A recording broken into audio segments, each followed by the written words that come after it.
પ્રમુખને દાહોદમાં કોંગ્રેસ પદે લોકસભાની ટિકિટ મળે એવી લોક ચર્ચાઓને લઈ દેવેન્દ્રભાઈએ પ્રતિક્રિયા આપી।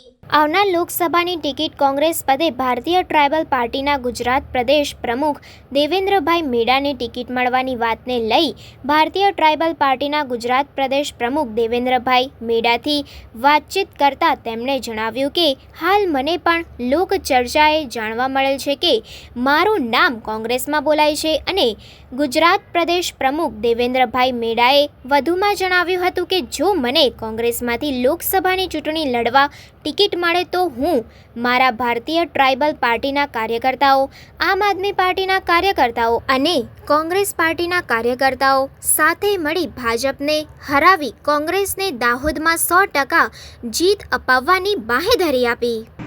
એ તો આવનાર સમયમાં જ ખબર પડશે। આજે અમારા જે બીટીવીએસ અને બીટીપીના જે કાર્યકરો છે એમના જોડે ચર્ચા કરીશું અને જે આપણને કોઈ સારો ઉમેદવાર મળશે કે જ્યારે સમાજને આદિવાસી સમાજ હોય, ગરીબ સમાજ હોય, શોષિત સમાજ હોય એમને ન્યાય માટે લડે એવો અમને ઉમેદવાર મળશે તો અમે 100% એમને લડાવીશું, નહીં તો અમે જાતે પણ લોકસભાનું ઇલેક્શન લડવા અમે તૈયાર જ છીએ। અમને સૂત્રો દ્વારા લોક ચર્ચાએ જાણવા મળેલ છે કે તમને ઇન્ડિયા એરલાઇન્સમાં ટિકિટ મળવાની છે, શું આ વાત સાચી છે? લોક ચર્ચામાં તો અમે પણ સાંભળ્યું છે કે ભાઈ દેવેન્દ્રભાઈને લોકસભાની ટિકિટ મળશે તો એ લડશે, પણ જ્યારે અમારા જે કાર્યકરો છે દાહોદના એ કાર્યકરોને જોડે અમે બેઠક કરીશું, મુલાકાત કરીશું અને મિટિંગ એક રાખીશું। મિટિંગના અંદર જે પણ ડિસિઝન લેવામાં આવશે અમારા કાર્યકર્તા દ્વારા એ પ્રમાણે અમે આગળનું અમારું પ્લાનિંગ રહેશે। જ્યારે કાર્યકર્તાઓ કહે છે કે આપણે અપક્ષથી લડીશું તો અમે કે બીટીપીથી લડીશું ત્યારે અમે એ રીતે લડીશું, અને કાર્યકર્તાઓ કહેશે કે ભાઈ જે ઇન્ડિયા એરલાઇન્સનું ગઠબંધન છે એના અંદર આપણે ચૂંટણી લડવાની તો અમે એમાં પણ 100% લડીશું।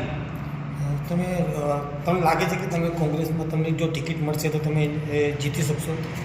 સાહેબ અમે તો ઇલેક્શન લડીશું અને 100% આ ભાજપને પછાડીશું, કેમ કે જ્યારે ઇન્ડિયા એરલાઇન્સમાં જો અમને ટિકિટ મળતી હોય ત્યારે આમ આદમી પાર્ટી હોય, કોંગ્રેસ હોય કે બીટીપી હોય કે અમે બધા ભેળા મળીને 100% ભાજપને પછાડીશું।